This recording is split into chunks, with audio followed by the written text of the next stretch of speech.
Hi. So it is my great privilege to be the one to introduce Tracy K. Smith, whom many of you heard earlier today. And as I thought about this introduction, I also thought of the theme of the gathering, the myth of truth. And when I did, these marvelous poems unfolded in an additional way. For example, even God doesn't know the truth in the poem Hill Country, when he goes to a cabin to be alone with his questions. And there's the heartbreaking and ironic way truth is turned on its head by what's left in the poem Declaration. Then there's the mischievous, wicked lie in A Man's World, which ends, he'll swear he's never shown the world to anyone else before. Political poem gives us straightforward truth and healing through metaphor. This is a poem, as Tracy K. Smith's poems do, that delivers what I go to poetry for, feeling without sentimentality, expressed in wonderful language. And I'm going to read you a little in three places. Here's Truth and Healing from the poem Eternity. Every chance I get, every face I see, I find myself searching for a glimpse of myself, my daughter, my sons. More often I find their former students, old lovers, friends I knew once and had until now forgotten. My sisters, a Russian neighbor, a red-haired American actor, and on, uncannily, as though all of us must be buried deep within each other. And then, moving away from the theme, for us poetry nerds, there's the pleasure of discovering the pantoum in urban youth, the inventive rhyming in ash, the guzzle. And then I found in a poem not in this collection, the universe's primal scream from Life on Mars, Tracy K. Smith's Pulitzer-winning collection, a shout out to Yeats' Second Coming. And for those who don't remember the ending of the Yeats, it ends with, and what rough beast, its hour come round at last, slouches toward Bethlehem to be born. And Tracy K. Smith's poem ends, and the kids upstairs still at it, screaming like the dawn of man, as if something they have no name for has begun to insist upon being born. And now, several years later, and more difficult, she finishes this collection on a prophetic, hopeful, and I hope true note. And I'm just going to read for a second.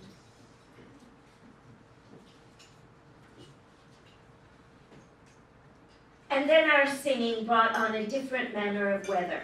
Then animals long believed gone crept down from trees. We took new stock of one another. We wept to be reminded of such color. So, join me in welcoming Tracy K. Smith.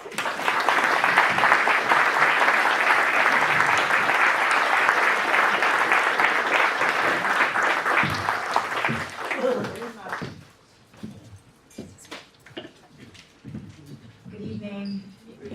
It's been such a joyful day for me. Thank you so much for including me in the gathering. There should be gatherings like this everywhere, all the time, because it's so exciting to cross our vocabularies and think about these big questions that we live with. So I'm grateful to be able to participate. And I love that the question of truth is something that we can come at from so many different directions. We're tempted or we're encouraged often to imagine that there's only one way to get there, and that when we get there, that's it, and it stays. And if we forget that, we're, like in trouble or we're wrong. when I think what might be more likely is that there are many truths, they live together, they shift around, we can get to some of them sometimes, and then we can get back to others that might be more useful at different times, and I don't think that threatens anything. And I think that's the principle that I operate upon as I write. My poems are driven by the questions that I have, and I worry when my questions have answers that are easy to get to and easy to kind of like paraphrase. I like that a good question unravels things in a way that feels productive. So that's what some of these poems are doing. In Wade in the Water, I also have found myself wanting to think about the myth of truth, or the myth that we as Americans tell ourselves about who and what we are. Even the fact of being able to say who and what we are as though that is something that can get contained is, I think, a fantasy. And the poems that I've been working through in the last year or two are trying to crack open the story of America, or the stories that we accept, and to see if there's anything in there that could point towards something that might be more difficult but also more rewarding.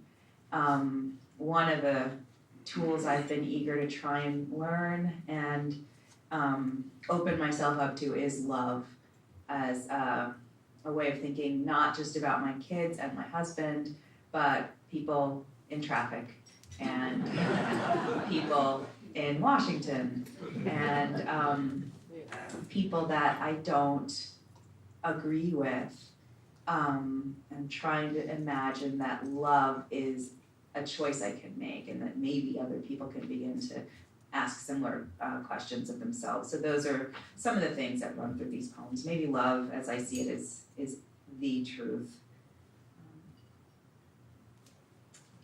Okay. I don't really know what to say about this poem. I thought it was, I can't remember whether or not I thought it was true and came to believe that it is a private myth, or whether I wanted to explore what I thought was a private myth and it became true. I'll never settle on which is which. The Angels. Two slung themselves across chairs once in my motel room, grizzled in leather biker gear, emissaries for something I needed to see. I was worn down by an awful panic, a wrenching in the gut, contortions. They sat there at the table while I slept. I could sense them with a deck of playing cards between them. To think of how they smelled, what comes to mind is rum and gasoline. And when they spoke, though I couldn't, I dared not look. I glimpsed how one's teeth were ground down almost to nubs, which makes me hope some might be straight up thugs, young, slim, raw, who bounce and roll with fearsome grace, whose very voices cause faint souls to quake. Quake then, fools, and fall away. What God do you imagine we obey? Think of the toil we must cost them, one scaled perfectly to eternity. And still they come, telling us through the ages not to fear.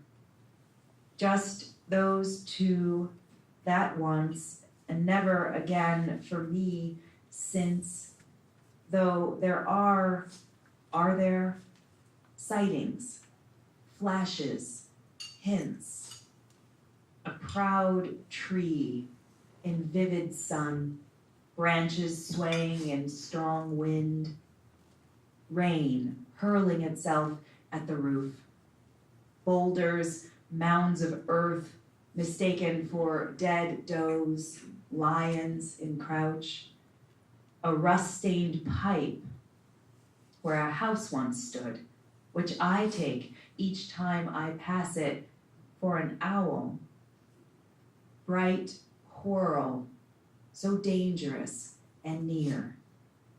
My mother sat whispering with it at the end of her life, while all the rooms of our house filled up with night.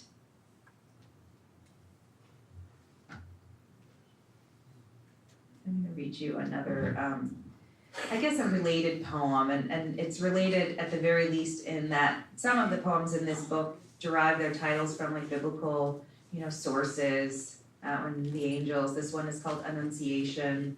I think this question of eternity has given me hope during a dark time, to imagine that it's not, and maybe this is even more scary if I really think about it, but it's not just this chapter of the story that we've got to wrap up. We're contributing to something that is the history of eternity. What must that look like, and what kinds of like variations and vacillations must that contain? So this is a poem that nods toward that scale through the vocabulary of myth that I inherited from the Bible. Annunciation. I feel ashamed, finally, of our magnificent paved roads, our bridges slung with steel, our vivid glass, our tantalizing lights, everything enhanced, rehearsed, a trick. I've turned old. I ache most to be confronted by the real, by the cold, the pitiless, the bleak, by the red fox crossing a field after snow, by the broad shadow scraping past overhead. My young son, eyes set at an indeterminate distance, ears locked, tuned inward, caught in some music only he has ever heard. Not our cars, our electronic haze, not the piddling bleats and pings that cause some hearts to race. Ashamed, like a pebble, hard and small, hoping only to be ground to dust by something large and strange and cruel. I think I'm starting with poems that to me feel like they're rooted in the natural world, because that feels like a kind of truth to me. Something that doesn't depend upon our vocabulary, and that exerts more force than we often like to admit. This is sometimes I love reading poems that are just a pure metaphor. The title tells you one thing, and then the poem enacts the metaphor, so you get to do the math. This is one of those poems. The world is your beautiful younger sister. Seeing her as seldom as you do, it doesn't change. The ire, the shame, the fists you must remember to smooth flat, just thinking what they did, what they promised, then took. Those men who offered to pay, to keep, the clan of them lording it over the others like high school boys and their kid brothers. Men with interests to protect and mute marble wives.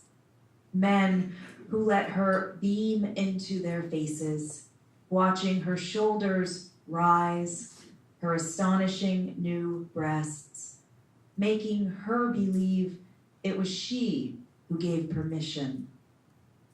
They plundered her youth, then moved on, those awful, awful men, the ones whose wealth is a kind of filth.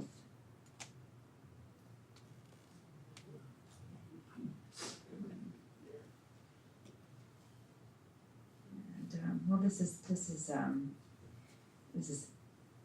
deadly. The holy thinks tiger, then watches the thing wriggle, divide, stagger up out of the sea to rise on legs and tear into the side of a loping gazelle. Thinks man, and witnesses the armies of trees and every nation of beast and the wide, furious ocean and the epochs of rock tremble. So maybe that's one scale upon which to consider history. And as Gail mentioned, I happened to be reading the Declaration of Independence recently, and I found myself startled by the direction in which so much of the language seemed to be pointing, and how unintentional or surprising that was. I felt like I was hearing this, complaint against England and this justification for an independent nation, speaking very poignantly to the history of blacks in this country. So I erased everything that spoke to England, and this is what I left, this is what was left. Declaration. He has sent hither swarms of officers to harass our people. He has plundered our, ravaged our, destroyed the lives of our, taking away our, abolishing our most valuable, and altering fundamentally the forms of our. In every stage of these oppressions, we have petitioned for redress in the most humble terms. Our repeated petitions have been answered only by repeated injury.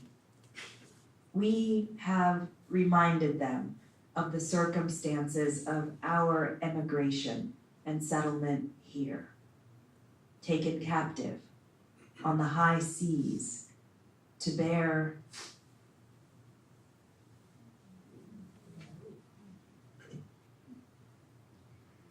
part of the research that I've been doing for another project involved reading about the Charles Colcock Jones family of Georgia. And Jones was a Presbyterian minister. He did his training at Princeton, and he was a slaveholder.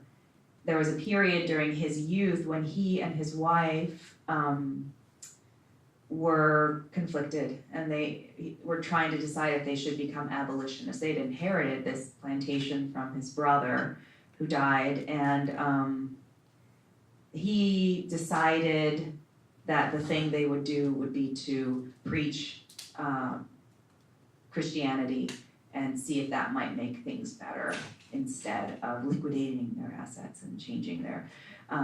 There's one family that they held as slaves that they were quite fond of, and then there was a moment when one of the daughters had run away and was presenting herself as being working on bond, I guess, in a city, and they were sort of conflicted again, but this time about what to do with this family. Should they punish her, or should they sell the family?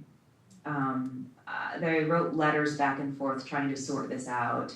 I found this through a book called Dwelling Place, a Plantation Epic by Erskine Clark, who does a great job of recounting the very well documented history of the Jones family, but also trying to build a sense of the history of the families that lived as slaves on their plantation.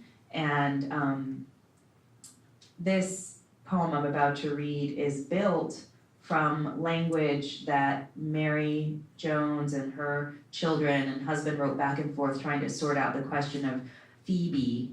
And what I was hoping to hear in strategic erasures of that body of letters was the voice of Phoebe, or maybe her mother, Patience, and what their stake in this whole situation might have sounded like in their own words. So this poem is an act of my imagination, and I think, like a lot of poems, a wish to hear a truth that hasn't been recorded. It opens with a letter that Mary Jones wrote to her cousin years before the conundrum of Phoebe's behavior became an issue. She was recovering from an illness away from home, and she said, "The greatest personal privation I have had to endure has been the want of either Patience or Phoebe. Tell them I am never, if life is spared us, to be without both of them again."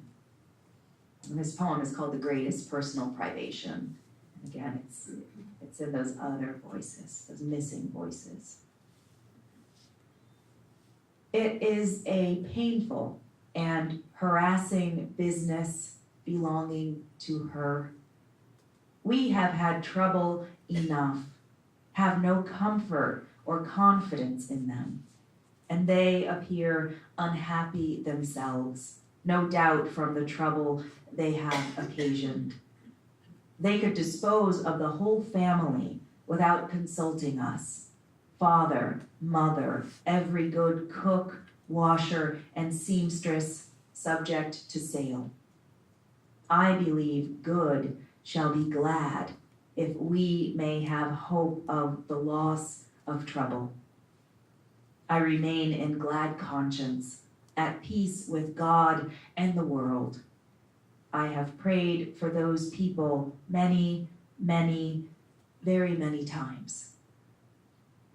Much as I should miss Mother, I have had trouble enough and wish no more to be only waiting to be sent home in peace with God. In every probability, we may yet discover the whole country will not come back from the sale of parent and child. So far as I can see, the loss is great and increasing. I know they have desired we should not know what was for our own good, but we cannot be all the cause of all that has been done. We wish to act. We may yet. But we have to learn what their character and moral conduct will present. We have it in contemplation to wait and see. If good, we shall be glad. If evil, then we must meet evil as best we can. Father, mother, son, daughter, man. And if that family is sold, please, we cannot please. We have got to please the children, mother and father and husband and all of you, all. I have no more. How soon and unexpectedly cut off. Many, many, very many times. I'll read you another poem from that time period, or just an excerpt actually. If you were here this afternoon, Erica and I discussed a sequence called I Will Tell You the Truth About This, I Will Tell You All About It, which is a poem that is another found poem. There's none of my language in this poem either. It all comes from letters and deposition statements that African American soldiers and their families wrote to each other and to Abraham Lincoln, or gave after the war in an attempt to claim pensions that Many Black veterans were denied. If they were born into slavery, they didn't have birth certificates, marriage licenses, affidavits attesting to the name change they might have elected after emancipation, and so many people never received pensions. I found these letters and transcripts, and I just wanted to invite other people to listen to them with me because they felt so urgent and present. They didn't sound a century and a half old to me at all. I'll read you 2 brief sections that are comprised of what I imagine or what I know are many different voices, and I think they are speaking in service of a single story. Excellent Sir, my son went in the 54th Regiment. Sir, my husband, who is in Company K, 22nd Regiment, U.S. Colored Troops, and now in the Macon Hospital at Portsmouth with a wound in his arm, has not received any pay since last May, and then only $13. Sir, we, the members of Company D of the 55th Massachusetts Volunteers, call the attention of Your Excellency to our case. For instance, look and see that we never was freed yet, run right out of slavery, in to soldiery, and we hadn't nothing at all, and our wives and mother, most all of them is a perishing all about, and we all are perishing ourselves. I am willing to be a soldier and serve my time faithful like a man, but I think it is hard to be put off in such doggish manner as that. Will you see that the colored men fighting now are fairly treated? You ought to do this, and do it at once. Not let the thing run along. Meet it quickly and manfully. We poor oppressed ones appeal to you and ask fair play.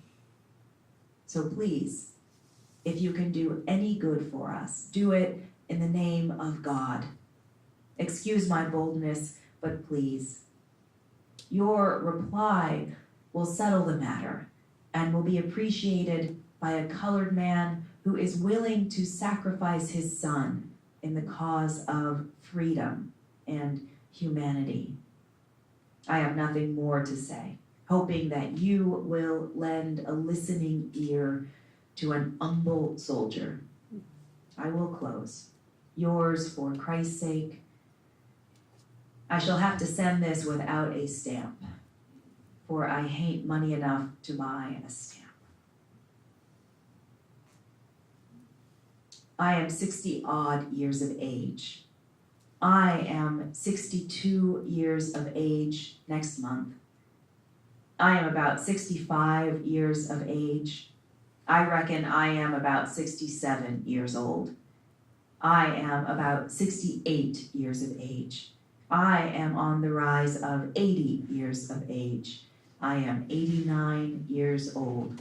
I am 94 years of age. I don't know my exact age. I am the claimant in this case. I have testified before you 2 different times before. I filed my claim, I think, first about 12 years ago. I am now an applicant for pension because I understand that all soldiers are entitled to a pension. I claim pension under the general law on account of disease of eyes as a result of smallpox contracted in service. The varicose veins came on both my legs soon after the war, and the sores were there when I first put in my claim. I claimed pension for rheumatism and got my toe broke, and I was struck in the side with the breech of a gun, breaking my ribs. I was a man stout and healthy, over 27 years of age when I enlisted. When I enlisted, I had a little mustache and some chin whiskers. I was a green boy right off the farm, and did just what I was told to do.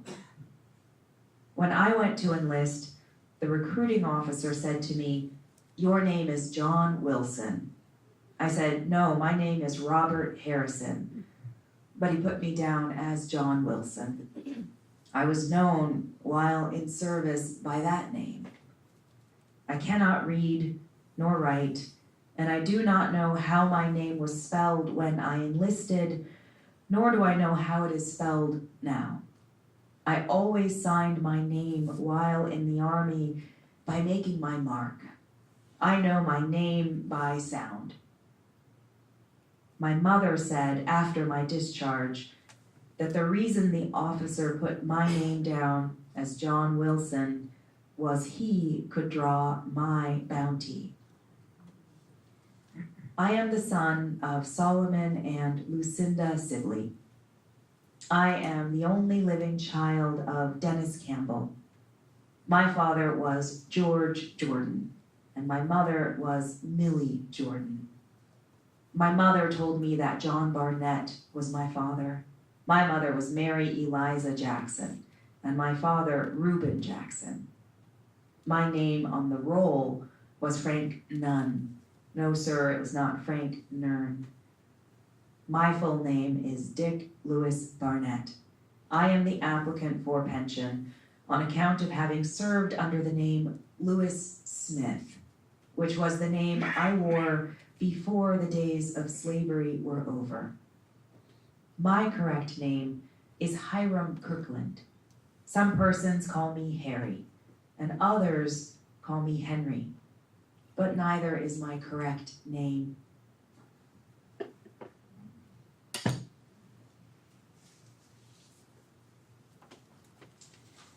Living with those voices really changed my sense of what it means to be an American, what it means to claim that as your identity, even if the country doesn't accept that quite in the same way for you. This is a poem that came out of that question. It also comes out of having witnessed so many Black citizens killed in the last handful of years while unarmed.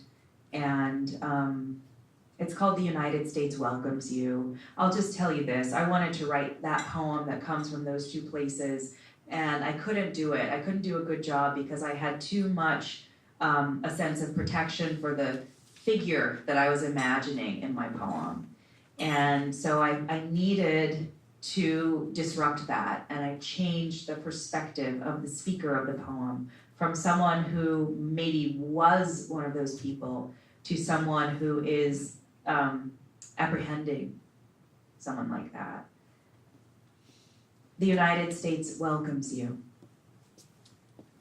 Why and by whose power were you sent? What do you see that you may wish to steal? Why this dancing? Why do your dark bodies drink up all the light? What are you demanding that we feel? Have you stolen something? Then what is that leaping in your chest? What is the nature of your mission?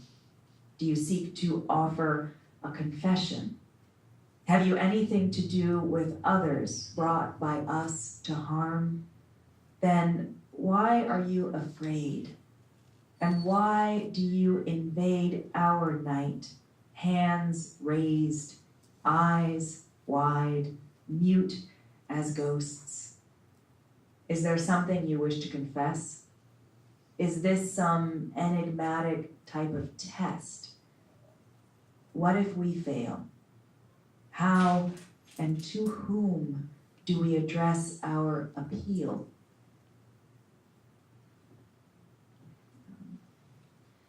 Maybe it's time to shift gears. This is political poem. It's a poem that came out of a dream that woke me up one night that I was reading aloud a poem by another poet that was printed on a wall. And then my waking mind said, that's nobody's poem yet, so wake up and write it down. And because of the content of the poem, it was called The Mowers for a while. And then I read it in Washington, D.C. a couple of years ago, and I said, this is a political poem. If those mowers were each to stop at the whim, say, of a greedy thought, and then the one off to the left were to let his arm float up, stirring the air with that wide, slow, underwater gesture, meaning hello and you there, aimed at the one more than a mile away to the right. And if he, in his work, were to pause, catching that call by sheer wish, and send back his own slow, one-armed dance, meaning yes and here, as if threaded to a single long nerve, before remembering his tool and shearing another message into the earth, letting who can say how long graze past until another thought or just the need to know might make him stop and look up again at the other, raising his arm as if to say something like still and oh, and then to catch the flicker of joy, rise up along those other legs and flare into another bright yes that sways a moment in the darkening air. Their work would carry them into the better part of evening, each mowing ahead and doubling back, then looking up to catch sight of his echo, sought and held in that instant of common understanding. The God and speed of it coming out only after both have turned back to face the sea of yet and slow. If they could, and if what glimmered like a fish were to dart back and forth across that wide, wordless distance, the day, though gone, would never know the ache of being done. If they thought to, or would, or even half wanted, their work, the humming human engines pushed across the grass, and the grass, blade after blade assenting, would take forever. But I love how long it would last. I'll read two more poems.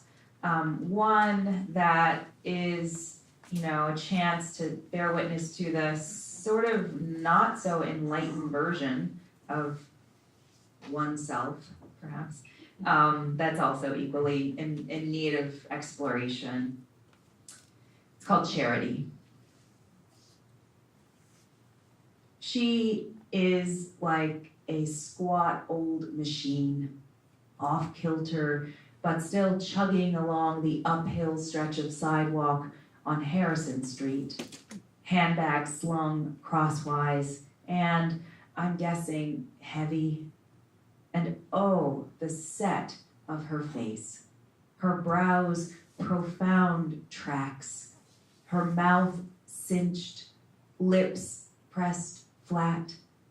Watching her bend forward to tussle with gravity, watching the birth she allows each foot as if one is not on civil terms with the other, watching her shoulders braced as if lashed by step after step after step, and her eyes' determination not to shift or blink or rise.